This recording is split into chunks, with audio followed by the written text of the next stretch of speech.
பெருக்கம். கரைதிறன் பெருக்கம் என்ற ஒரு விஷயத்தை பற்றி நான் கதைச்சினான். இது நீங்க அயன் சமநிலையில படிச்ச அதே விஷயம்தான். அயன் சமநிலையில நாங்கள் நீரின் அயன் பெருக்கத்தை ஒரு மாறிலின்னு சொல்லி, நீரின் செறிவு ஒரு மாறிலின்னு சொல்லி அதை வந்து சமநிலை மாறிலியோட பெருக்கி KW சொல்லி ஒரு புதிய மாறிலியை அறிமுகப்படுத்தின மாதிரி இங்க தூய திண்மங்கள்ட்ட செறிவுகள் ஒரு மாறிலி, அதை நாங்கள் KOட பெருக்கி KSP அப்படின்னு சொல்லி ஒரு மாறிலியை அறிமுகம் செய்திருக்கிறோம். அதைத்தான் கரைதிறன் பெருக்கம் அல்லது கரைதிறன் பெருக்க மாறிலி என்று சொன்னாங்க. சரியா? ஓகே. எங்கட அநேகமா இந்த பாடத்துல வந்து இந்த KSP கரைதிறன், அதாவது சொலூபிலிட்டி என்பதால எஸ் என்ற ஒரு குறியீட்டையும் கரைதிறனுக்கு கரைதிறன் பெருக்கத்தை KSP என்று சொல்லி நாங்கள் பயன்படுத்திக் கொள்வோம். சரிதான்? ஓகே. அதுல சின்ன சின்ன கேள்விகள் கொஞ்சத்தை நான் தெல்லாம். அந்த கேள்விகள்ல இருந்து நாங்கள் இந்த பாடத்துக்கு அணுகுவோம். இதுவரைக்கும் சொன்ன தியரி இருக்குதான், அந்த தியரியை நீங்க ஒரு திருப்பி பார்த்துக் கொள்ளுங்க. அநேகமாக இந்த பாடத்தை பொறுத்தவரையில் தியரிகள் அவ்வளவுக்கு முக்கியத்துவம் குறைஞ்சவை. ஆனாலும் MCQ ஒரு ஸ்ட்ரக்சர்ல சில நேரத்துல கேள்விகள் ஏதாவது கேட்டால் சில இதுல எங்களுக்கு பிரயோசனப்படும். ஸ்ட்ரக்சர்ல இந்த கேள்வி வாரது சந்தர்ப்பங்கள் குறைவு. எஸ்ஏல தான் அநேகமாக இந்த கேள்விகள் டாக்கெட் பண்ணப்படும். MCQ எஸ்ஏலும் வாரது. சரிதானே? 5வது கேள்வி அல்லது 6வது கேள்வியாக இந்த கேள்வியை போட்டுக்கொண்டிருக்கிறவர்கள் இப்ப எல்லாம் மாறிட்டு தானே, என்ன மாதிரி என்று சொல்ல தெரியல. சரி, அவருக்க பாருங்க. உங்களுக்கு இந்த கேள்வியை நோட் பண்ணிக்கொள்ளுங்க. முதலாவது கேள்வி, அரிதில் கரையும் திண்மம். அரிதில் கரையும் திண்மம்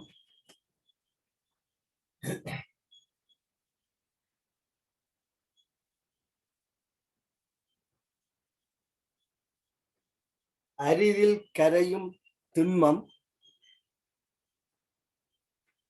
M m X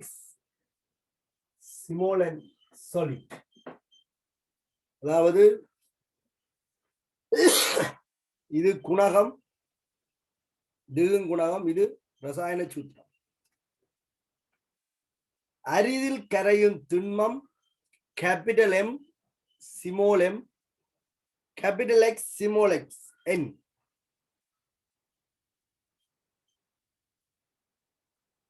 பாருங்க, உங்களுக்கு கிளியர் இல்லைன்னு சொன்னால் capital M small m capital X small x solid. அதன் நிரம்பல் கரைசலுடன் அதன் நிரம்பல் கரைசலுடன் அதன் நிரம்பல் கரைசலுடன் அதன் நிரம்பல் கரைசலுடன் சமநிலையை தோற்றுவிப்பதற்கான சமநிலையை தோற்றுவிப்பதற்கான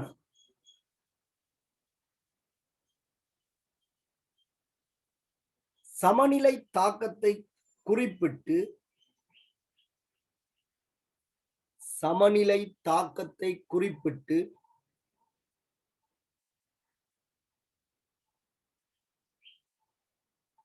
அதன் கரைதிறன் பெருக்கத்திற்கான கோவையை பெறுக.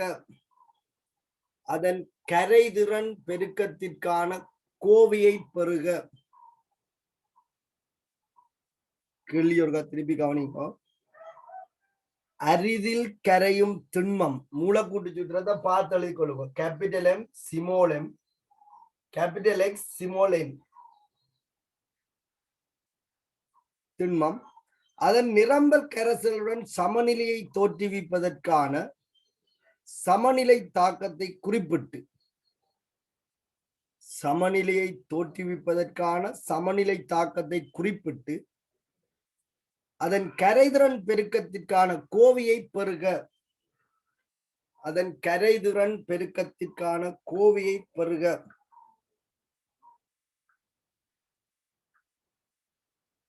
சரியா? எழுதி கொள்ளுங்க.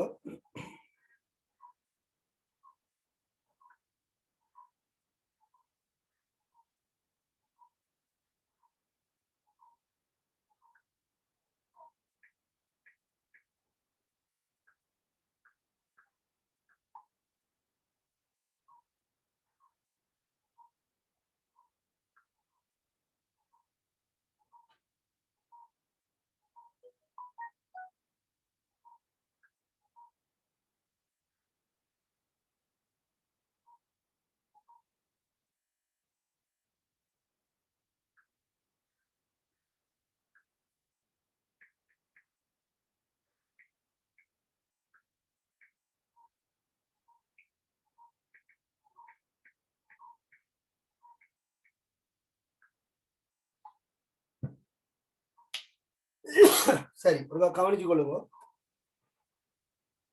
இப்ப ஒரு அரிதில் கரையும் திண்மம், அரிதில் கரையும் திண்மம் Ag2SO4 என்று சொன்னால்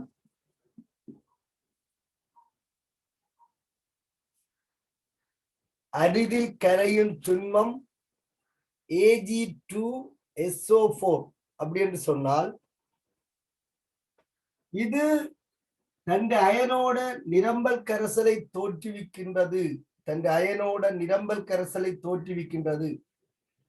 இதற்கான அயன் சமநிலை சரிதான் கருதினம் என்று சொன்னால் Ag பிளஸ் என்று சொல்லப்படுகின்ற கற்றியனும் SO4 2- என்று சொல்லப்படுகின்ற அந்நியனும் உருவாகும். இங்க ஒரு மூலக்கூறு Ag2SO4ல 2 Ag பிளஸும் ஒரு SO4 2- இருக்கும். பீசமான ரீதியில சமப்படுத்தப்பட வேண்டும். அதே போல ஒரு கல்சியம் போஸ்பேட்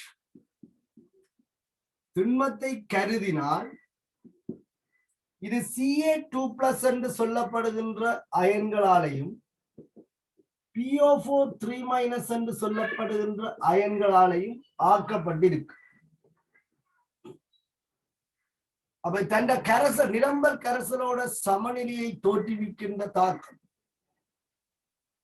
இது நான் உங்களுக்கு சொன்னா இரட்டை அம்புக்குறி மீளும் தன்மையுடையது என்பதையும் குறிக்கும். இரட்டை அம்புக்குறி பகுதி அயனாக்கத்தையும் மீளும் தன்மையையும் குறிக்கும். இங்க Ca3 அப்ப இதுல 3 Ca2+ 2 PO4 3- அயனாக்கம் அடையும். இவ்வாறு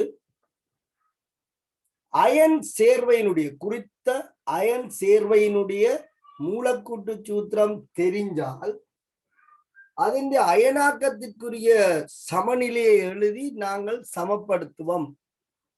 எங்களுக்கு இது முடியும், அவைலபிள். ஆகவே இதே ஒத்த முறையில நாங்கள் ஒரு பொது சூத்திரத்தை சமப்படுத்தலாம். இப்ப அரிதில் கரைகிற திண்மம் எம், மூலக்கூட்டு சூத்திரம் small m x small m. ஒரு ரசாயன சூத்திரத்துல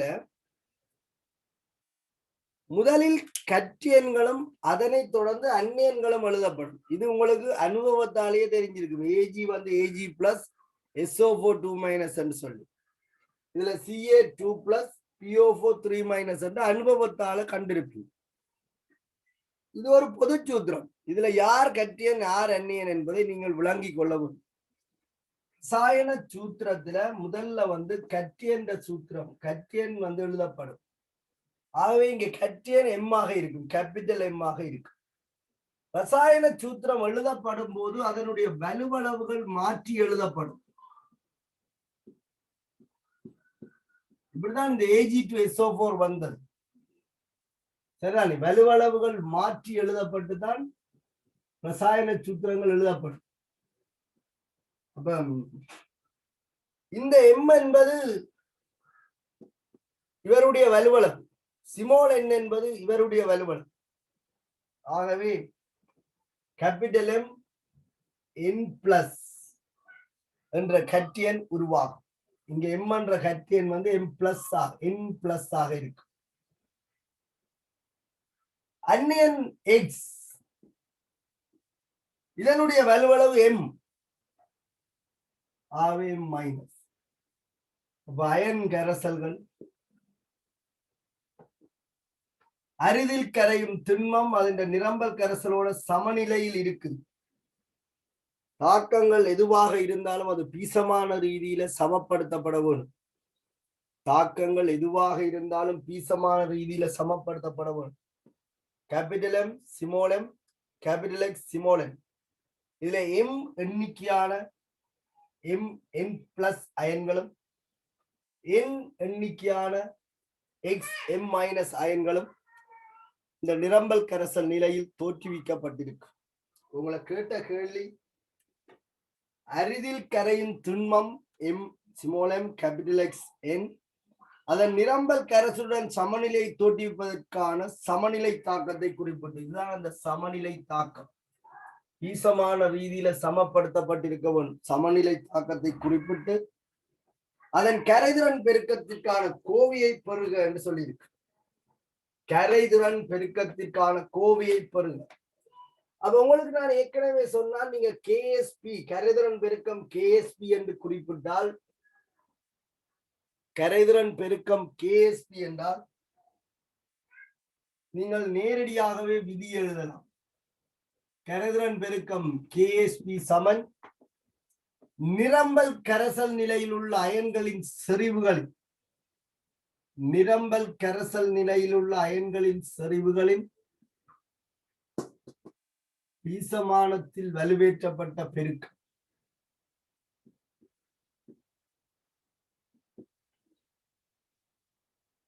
இந்த மாதிரி எழுதி கொள்ளலாம்.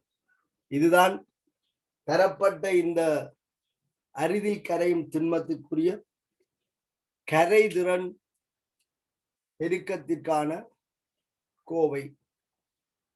கேஎஸ்பிக்குரிய கோவை capital M, capital M N plus X M minus X M minus. சரியா?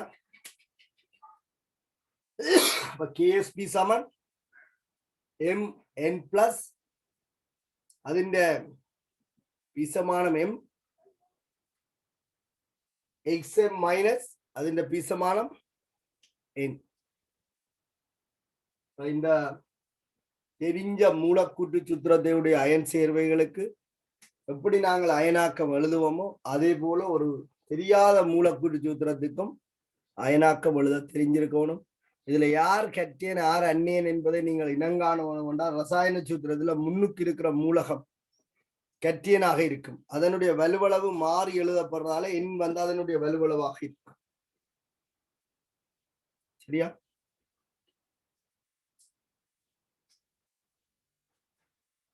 இப்ப பாருங்க, அடுத்த கேள்வி ஒரே மாதிரி தான் நான் எழுதியிருக்கிறேன். ஆகவே ஒரு கேள்வியை நீங்க ஒழுங்கா எழுதினீங்கன்னா அடுத்த கேள்வி அப்படியே ஃபார்மேட்ல மாத்தி கொண்டு போகலாம்.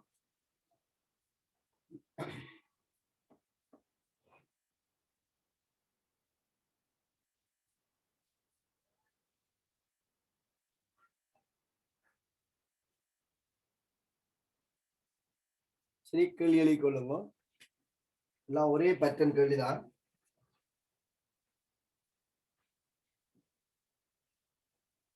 AgCl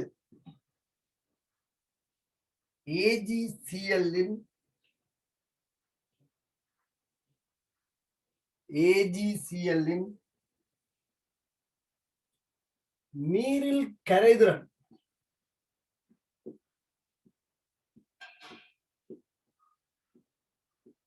பொதுவாக நாங்கள் நீரை இங்க கரைப்பானாக பயன்படுத்துறதால கரைதிறன் என்றே குறிப்பிடலாம். AgCl இன் நீரில் கரைதிறன்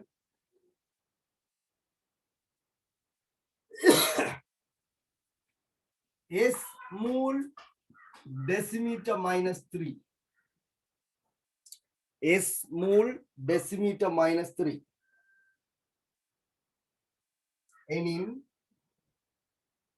எனின் கரைதிறன் பெருக்கத்திற்கான கோவி, கரைதிறன்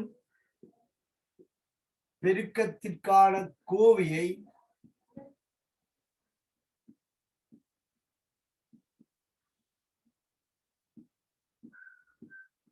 கரைதிறன் பெருக்கத்திற்கான கோவையை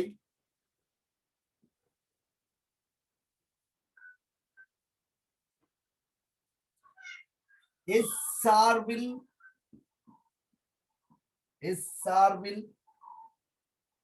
பெருக. எஸ் சார்பில் பெருக. சரிதானே? பக்கத்தை சமநிலைக்குரிய முறையில போட்டு அயன்களினுடைய செறிவுகளை கண்டு கரைதிறன் பெருக்கத்துக்கான விதியை பிரயோகிப்பதன் மூலம் நீங்கள் இதை காணலாம்.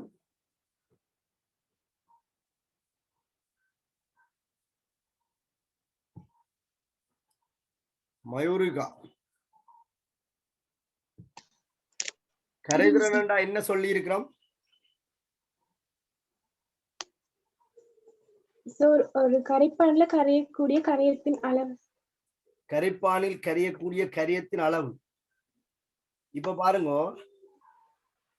1 லிட்டர் கரைப்பான்ல கரைகிற அளவு ஒரு 10 கிராம் என்று வச்சுக்கொண்டால், அதே கரைப்பான்ல நாங்கள் ஒரு 10 லிட்டர் எடுத்தோம் என்றால் கரைதிறன் என்ன செய்யும்? மாறும். கரைதிறன் என்ன செய்யுது? வரையறுக்கப்பட வேண்டும்.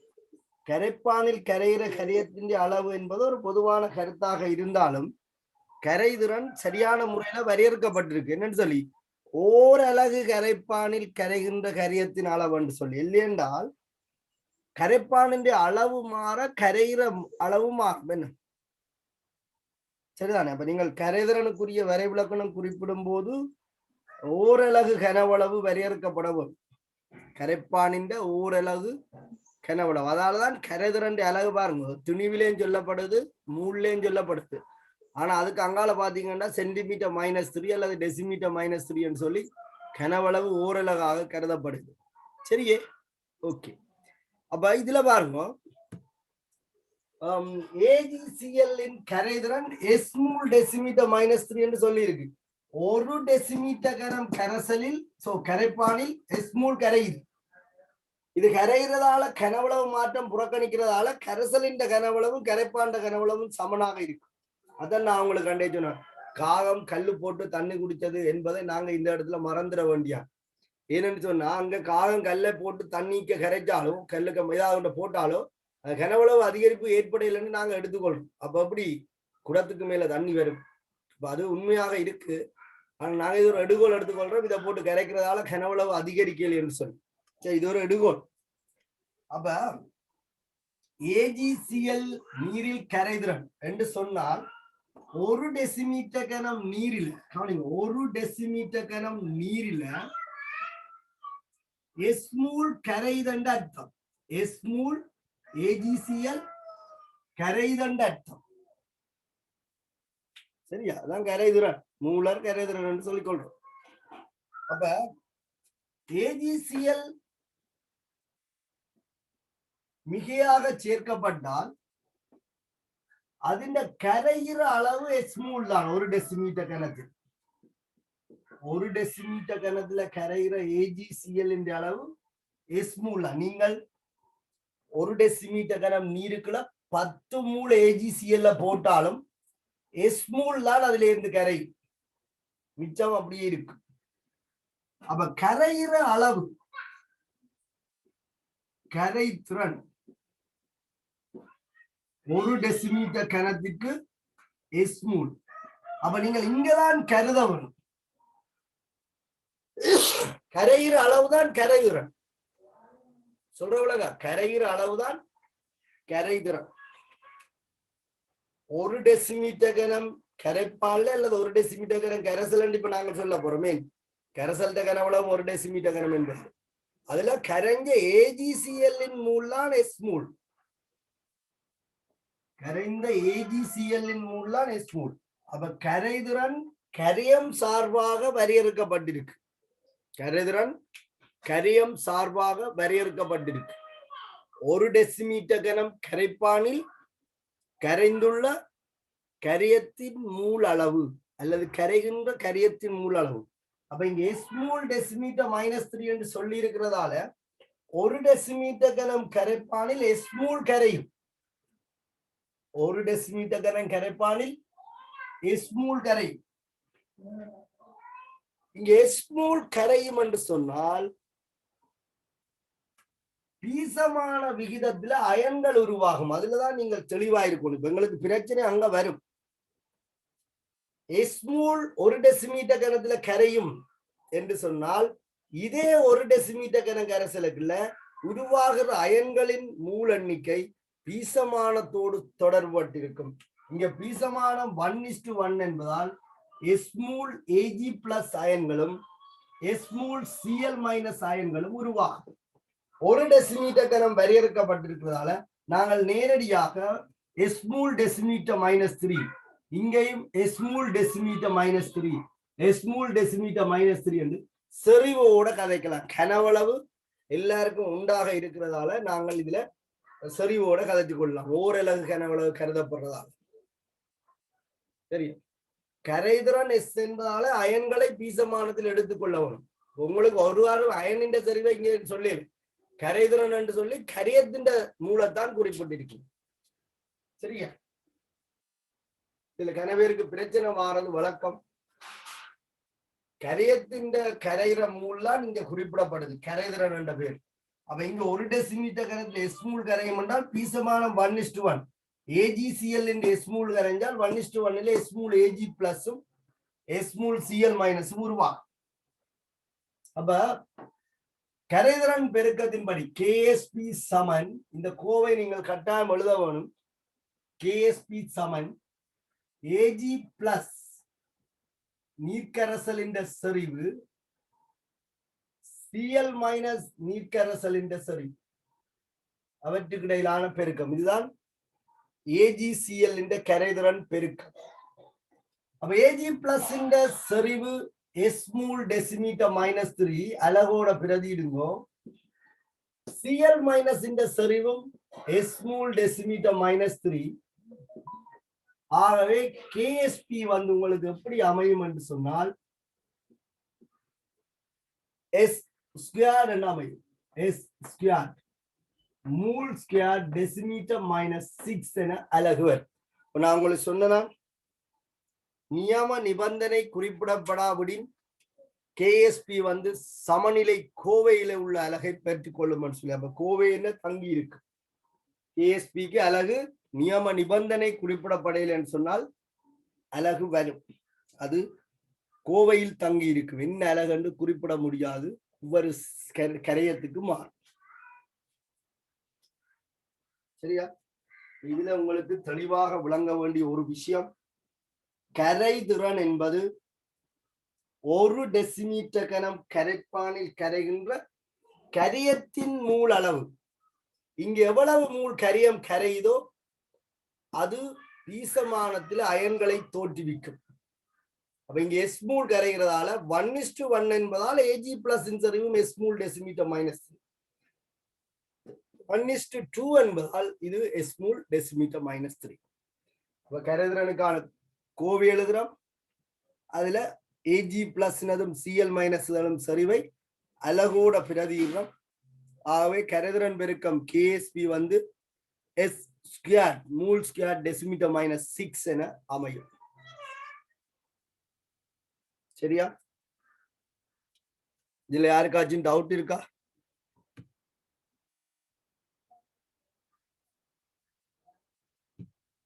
கிருத்திகன்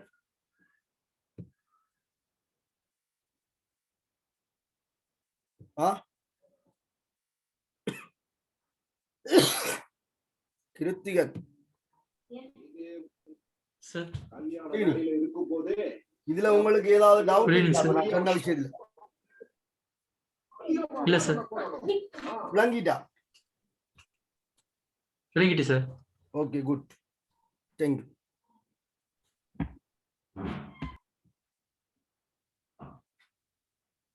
இதுல கட்டாயம் சமநிலை அம்புக்குறி போடணும். ஏண்டா நீக்கரசல்ல சமநிலை தான், சமநிலை அம்புக்குறி போடணும். சரி, நான் அதை கவனிக்கல.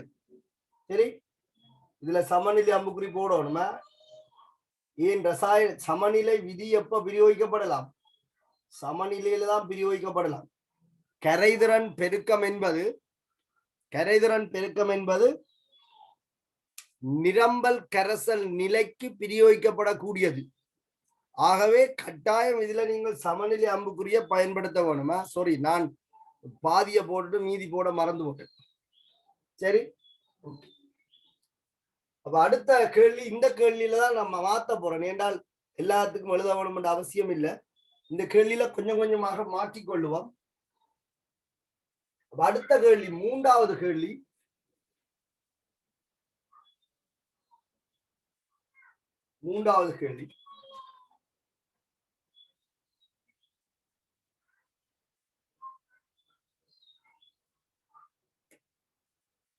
Ag2CrO4 Ag2CrO4 செங்கட்டி சிவப்பு நிறம்னு சொல்லி டி பிளாக்ல படிச்சிருப்பீங்க. Ag2CrO4 நீங்க மாத்திர இடங்களை கவனித்துக் கொள்ளுங்க. அதே கேள்விதான் Ag2CrO4 S-mol டெசிமீட்டர் -3 சரிதான். அதே கேள்விதான் SR-வில் கரைதிறன் பெருக்கத்தை காண்கண்டு கேட்டிருக்கு. அப்ப இதுல எங்க நான் மாத்தினாங்க ஒரே ஒரு இடத்துல மாத்தினேன். AgCl-க்கு பதிலாக Ag2CrO4 போட்டிருக்க. வேறு ஒரு கேள்வியும் மாத்தேன். சரியா? விட எழுதி கொள்ளுங்க.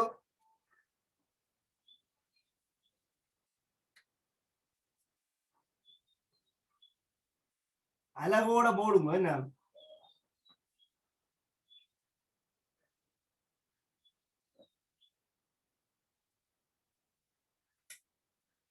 Ag2CrO4 நீரில் கரைதிறன்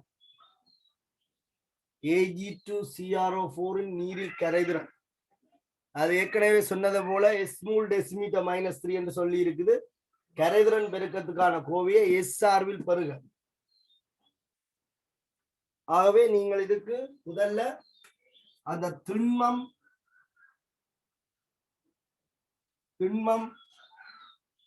நான் கேள்வி அழிக்கிறேன்.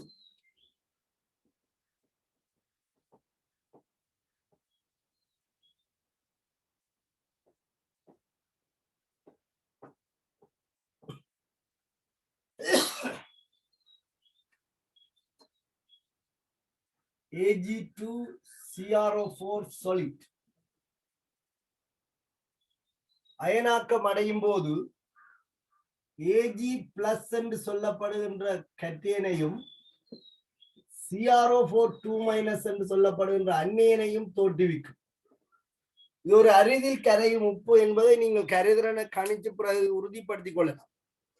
Ag2CrO4 Ag+ ஆகவும் CrO4 ஆகவும் அயனாக்கம் அடையும். எந்த ஒரு தாக்கமும் பீசமான ரீதியில முதல்ல சமப்படுத்தப்பட வேண்டும். இதுல எங்கட கேலஸ் இருந்தா விடவிளைக்கும். இங்க 2 Ag இருக்கிறால இதுல 2 Ag+. சரிதானே?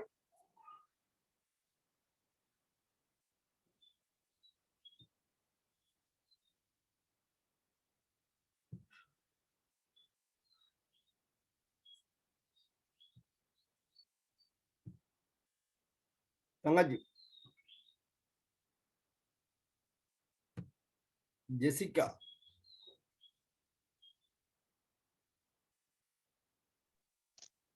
Good evening sir. Good evening.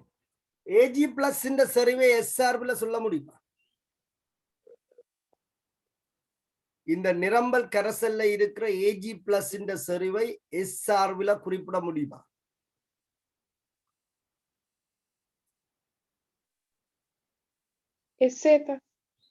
S தானா? ஏன் எஸ் என்று சொல்றீங்க? ஏன் எஸ் என்று வரணும்? Ag+ இந்த சரிவு எஸ் என்று எப்படி வருகுது? கவனிச்சு கொள்ளுங்க. இதுக்குதான் நான் முதல் கேள்வியில ஒரு விஷயம் சொல்லியிருந்தேன். கரை திறன் என்பதை சரியா விளங்கிக் கொள்ளுங்க. கரைதிறன் என்பது என்ன? 1 டெசிமீட்டர் கனம் கரைப்பானில், சரிதான், 1 டெசிமீட்டர் கனம் கரைப்பானில் 1 டெசிமீட்டர் கனம் கரைப்பானில் கரைகின்ற கரியத்தின் மூலளவு, கரியம் சார்பாக கரைதிறன் குறிப்பிடப்பட்டிருக்கு. அப்ப 1 டெசிமீட்டர் கனம் நீருக்குள்ள, சரியா, 1 டெசிமீட்டர் கனம் நீருக்குள்ள